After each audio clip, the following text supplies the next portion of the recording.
Hello, good morning students. बेटा 12th class में अपने पास चैप्टर चल रहा है 3D के बारे में। एक्सरसाइज 13.1 की डिटेल्स और इंट्रोडक्शन हम आपको करवा चुके थे। अब एक्सरसाइज स्टार्ट करते हैं बेटा। एक लाइन के डायरेक्शन रेशियोज दे रखे हैं 1-3 2। डायरेक्शन रेशियोज को मोस्टली ABC से डिनोट करते हैं। इस लाइन के डायरेक्शन रेशियो दे रखे और आपसे डायरेक्शन कोसाइंस पूछे हैं, तो जब लाइन के डायरेक्शन रेशियोज दिए हुए हों और डायरेक्शन कोसाइंस पूछे तो इसके लिए जो फॉर्मूला होता है A/√ऑफ A² + B² + C², B/√ऑफ A² + B² + C², C/√ऑफ A² + B² + C²। आप ABC की वैल्यू 1-3 और 2 यहाँ पर पुट कर दें और कैलकुलेट कर दें। और डायरेक्शन कोसाइंस को हम LMN से डिनोट करते हैं। और डायरेक्शन कोसाइंस के बारे में एक्सटेंडेड प्रॉपर्टी होती है L² + M² + N² = 1। तो ये क्वेश्चन किस टाइप का था कि एक लाइन के डायरेक्शन रेशियोज दिए थे और डायरेक्शन कोसाइंस पूछे थे। अब सेकंड पार्ट में लाइन के डायरेक्शन कोसाइंस दिए हैं 2/3, -1/3, -2/3, यानी कि LMN की वैल्यू दे रखी है।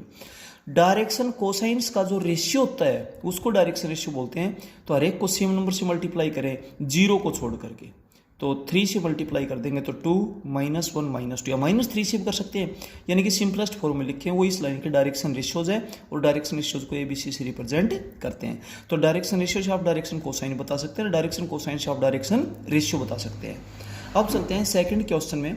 सेकंड क्वेश्चन में एक लाइन के दो पास पॉइंट दिए हैं। हम एक को मान लेते हैं x1 y1 z1 और दूसरे को x2 y2 z2।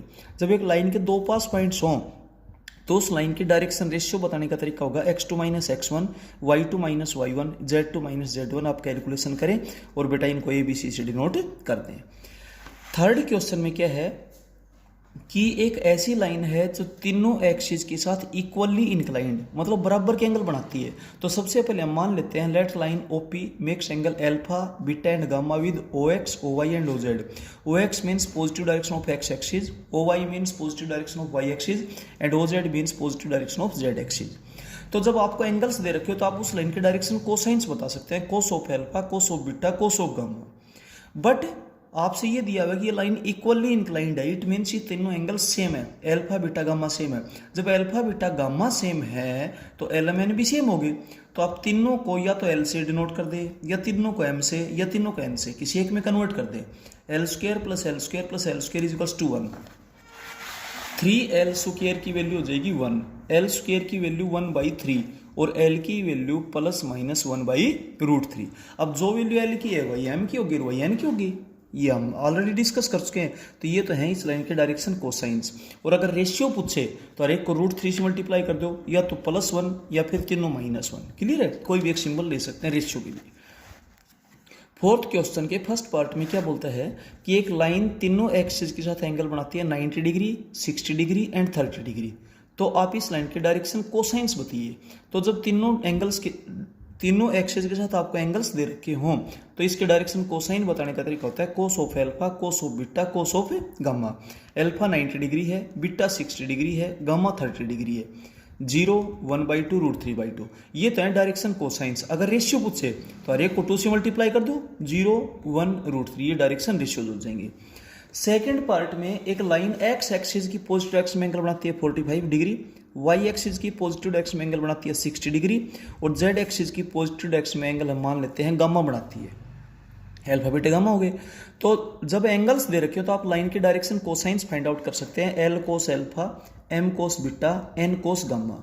ये डायरेक्शन कोसाइंस है तो इनके बारे में एक प्रॉपर्टी होती है L² + M² + N² = 1।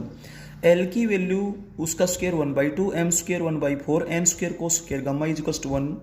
ये इधर ऐड हो रहे हैं, इधर जाके सेपरेट करेंगे, कोस स्क्वायर गामा की 1/4 आएगी वैल्यू। अब ये स्क्वायर कोस कहती है 1/2 का है और गामा एक्यूट एंगल है, इसलिए गामा आपके पास कितना हो जाएगा 60 डिग्री, तो आ गया एंगल। और अगर आपसे डायरेक्शन कोसाइन पूछे तो कोस गामा की वैल्यू 1/2 आई थी, तो डायरेक्शन कोसाइंस होंगे 1/2 1/2 1/√2 1/√2 1/2 1/2। क्लियर है, इस तरीके से। और रेशियो पूछे तो एक को फिर आप 2 से मल्टीप्लाई कर दें, वो आप डायरेक्शन रेशियो बता सकते हैं। तो किसी भी लाइन के तीनों एक्सिस के साथ एंगल्स अगर आपको मालूम हो तो उस लाइन के डायरेक्शन कोसाइंस होंगे कोस अल्फा, कोस बीटा, कोस गामा, ये उस लाइन के डायरेक्शन कोसाइंस होंगे। अब सुनिए, हमने ऐसा मान लिया कि एक लाइन है वो तीनों एक्सिस के साथ एंगल बनाती है अल्फा बीटा और gamma. O X O Y and जोड़ जेड ये दिया हुआ है। तो उस लाइन के डायरेक्शन कोसाइंस होंगे cos alpha cos beta cos gamma. अब एक रिजल्ट हम जानते हैं L square plus M square plus N square equals to 1। It means cos square alpha plus cos square beta plus cos square gamma equals to 1। Cos square को sine square में convert किया क्योंकि जो question में आपने prove करना है वहाँ साइन स्क्वायर का जिक्र है, तो cos square theta 1 minus sine square theta होता है। हर जगह ये प्रॉपर्टी लगा दी और इस तरीके से जब आप इसको कैलकुलेट करेंगे तो ये रिजल्ट आ जाएगा। यही आपने प्रूव करना था। सिक्स्थ क्वेश्चन में डायरेक्शन रेशियो वाला मेथड यूज करते हुए आपने 3 पॉइंट्स को कोलिनियर प्रूव करना है। तो ध्यान दे क्लियर लिखा हुआ है by using the method of direction ratios. तो सबसे पहले 3 पॉइंट्स ABC दे रखे हैं, नाम दिया है ठीक है, नहीं तो अदरवाइज अपनी मर्जी से डाल दीजिए। सबसे पहले हम डायरेक्शन रेशियो बताएंगे AB के। तो AB के जब डायरेक्शन रेशियो बताते हैं तो x2 minus x1 y2 minus y1 z2 minus z1, इनको A1 B1 C1 से डिनोट कर दिया। फिर हम BC के डायरेक्शन रेशियो बताएंगे तो वो भी 2 पास पॉइंट हो गए, तो यहाँ भी x2 minus x1 y2 minus y1 z2 minus z1 का तरीका लगाते हुए इनको हम A2 B2 C2 से डिनोट कर देंगे। अब 2 लाइन्स के बीच में आप पैरेलल परपेंडिकुलर का रिलेशन पता होना चाहिए। अगर 2 लाइनें पैरेलल हैं तो A1 upon A2 B1 upon B2 C1 upon C2 equal होंगे। तो पहले तो आप फाइंड आउट कीजिए A1 upon A2 B1 upon B2 C1 upon C2 तीन इक्वल्स हैं तो इसका मतलब पैरेलल हो जाएंगे। और अगर A1 A2 plus B1 B2 plus C1 C2 zero आ जाए तो इट मीन्स परपेंडिकुलर है। ये था, तो ये बेटा पैरेलल हो गए, but B is the common point. अब 2 लाइनें पैरेलल हैं और उनके बीच में एक पॉइंट कॉमन है, तो इसका मतलब वो पॉइंट्स क्या है, कोलिनियर है। 7th क्वेश्चन में AB और CD को पैरेलल दिखाना है, बिल्कुल सेम इसी पैटर्न से होगा। AB के डायरेक्शन रेशियोज बताइए, CD के डायरेक्शन रेशियोज बताइए और A1 upon A2 B1 upon B2 C1 upon C2 find out करेंगे। वो तीनों इक्वल होंगे, इट मीन्स पैरेलल हो जाएंगे। 8th क्वेश्चन के सेकंड पार्ट में एक लाइन के डायरेक्शन रेशियो आपको दे रखे हैं, दूसरी के डायरेक्शन रेशियोज आपको दे रखे हैं। फर्स्ट लाइन को A1 B1 C1 से, सेकंड लाइन के A2 B2 C2 से डिनोट कर देंगे। इनके बीच में एंगल थीटा है, कोस ऑफ थीटा का फॉर्मूला लगा देंगे A1 A2 plus B1 B2 plus C1 C2 upon root of A1 square plus B1 square plus C1 square into root of A2 square plus B2 square plus C2 square, और आप इसको calculate कर देंगे 19 upon 21 आएगा। तो cos theta 19 upon 21 है तो theta के लिए कोस इनवर्स 19 अपॉन 21 होगी। 9th क्वेश्चन में AB और CD के बीच में एंगल पूछा है, तो पहले तो आप AB के डायरेक्शन रेशियोज बताइए, फिर आप CD के डायरेक्शन रेशियोज बताइए, और डायरेक्शन रेशियो तो 2 पास पॉइंट वाले मेथड से होंगे, और फिर उनके बीच में एंगल थीटा हो जाएगा। और कोस ऑफ थीटा का फॉर्मूला आप जानते हैं A1 A2 plus B1 B2 plus C1 C2 upon root of A1 square plus B1 square plus C1 square root of A2 square plus B2 square plus C2 square. तो पहले AB के direction ratio फिर CD के, उनके बीच में angle theta मान लेंगे। ये तो एंगल पूछे तो ये तरीका लगाएंगे। परपेंडिकुलर पूछा तो A1 A2 plus B1 B2 plus C1 C2 निकालेंगे, जीरो आए तो परपेंडिकुलर है, नहीं तो नहीं है। और पैरेलल के लिए A1 upon A2 B1 upon B2 C1 upon C2, अगर तीनों इक्वल है तो पैरेलल है, अदरवाइज पैरेलल नहीं है। तो तीनों में से कोई भी एक चीज डिस्कस की जा सकती है। 4 पॉइंट्स आपके पास A B C और D है। AB के डायरेक्शन रेशियोज बताइए, CD के डायरेक्शन रेशियोज बताइए। डायरेक्शन रेशियो आने के बाद आपसे AB CD के साथ परपेंडिकुलर प्रूव करवाइए। तो A1 A2 plus B1 B2 plus C1 C2 निकालो, जीरो आएगा, जीरो आते ही परपेंडिकुलर हो गया। 11th क्वेश्चन में इस ट्रायंगल के तीनों एंगल्स पूछे हैं। अब A एंगल किस किस के बीच में है, AB और AC के बीच में। तो पहले आप AB के डायरेक्शन रेशियो बताइए, फिर आप AC के डायरेक्शन रेशियो बताइए। इनके बीच में एंगल A है ही, तो कोस A का फॉर्मूला ये लग जाएगा। ऐसे B एंगल किसके बीच में है, BA और BC। तो BA के डायरेक्शन रेशियो बताओ, BC के डायरेक्शन रेशियो बताओ, और फिर बेटा इनके बीच का एंगल B है, कोस B का बिल्कुल सेम यही फॉर्मूला लग जाएगा। फिर C एंगल किस किस के बीच में है, CA और CB के बीच में। CA के डायरेक्शन रेशियो बताओ, CB के डायरेक्शन रेशियो बताओ, और डायरेक्शन रेशियो के लिए 2 पास पॉइंट वाला तरीका चलेगा। और फिर उनके बीच का एंगल क्या है, C। कोस C के लिए फिर से यही फॉर्मूला लगेगा, A1 A2 plus B1 B2 plus C1 C2 upon root of A1 square plus B1 square plus C1 square into root of A2 square plus B2 square plus C2 square solve कर देना। इसके बाद 11th question में एक triangle के तीनों vertices दे रखे हैं और तीनों साइड्स के डायरेक्शन कोसाइन पूछे हैं। तो सुनिए, एक साइड AB है, सबसे पहले आप AB के डायरेक्शन रेशियोज बताएंगे, x2 minus x1 y2 minus y1 z2 minus z1। और जब डायरेक्शन रेशियोज आपके पास ABC आ गए तो डायरेक्शन कोसाइन का तरीका आप जानते ही हो, A upon root of A square plus B square plus C square, B upon root of A square plus B square plus C square, C upon root of A square plus B square plus C square. ऐसे ही side BC के पहले direction ratio बताएं, फिर direction cosine बताएं। Similarly CA के पहले तो डायरेक्शन रेशियो बताएं और फिर डायरेक्शन कोसाइंस बताइए। 13th क्वेश्चन में 2 लाइनों के डायरेक्शन रेशियोज दे रखे हैं। Direction ratio of 2 given lines are, एक के तो 1 - 1 2 और दूसरी के 2 1 - 1। हम इनको A1 B1 C1 A2 B2 C2 मान लेते हैं, ठीक है।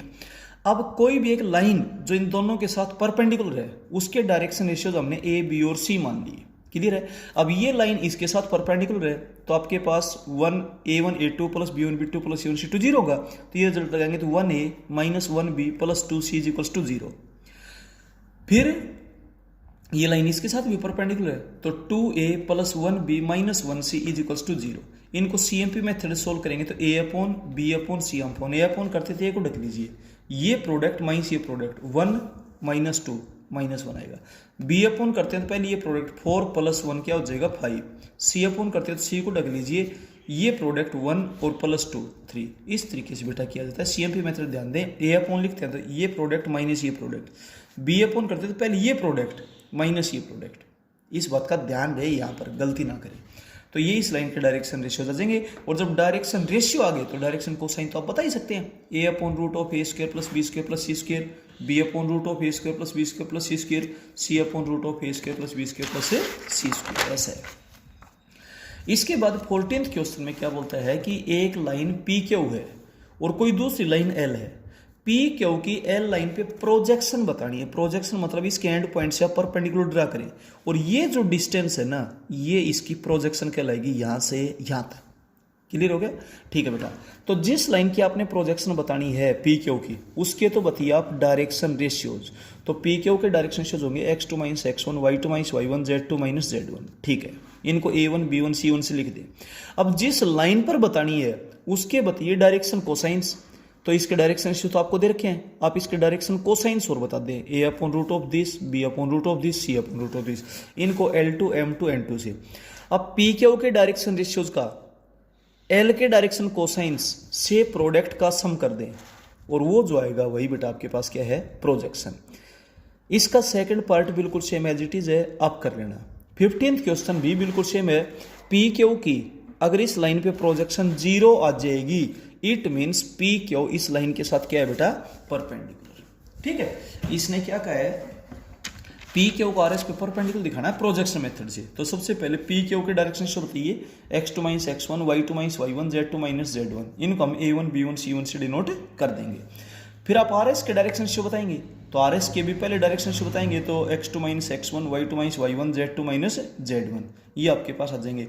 फिर इसके डायरेक्शन कोसाइंस बताइए, A upon root of this, A upon root of A square plus B square plus C square, B upon root of A square plus B square plus C square, C upon root of A square plus B square plus C square. और इसके direction cosines हो गया। अब सुनिए, जिस line की projection बतानी है उसके तो डायरेक्शन रेशियो, जिस लाइन पर बतानी है उसके डायरेक्शन कोसाइंस के प्रोडक्ट का सम करेंगे तो A1 B1 C1, ये तो डायरेक्शन रेशियो हो गए PQ के।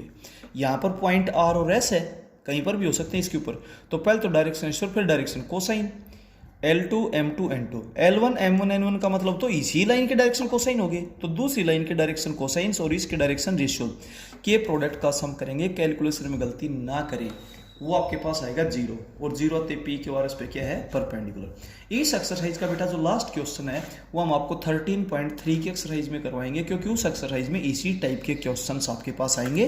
तो इसलिए ये क्वेश्चन बेटा आपको वहां पे करवाया जाएगा। Okay, thank you.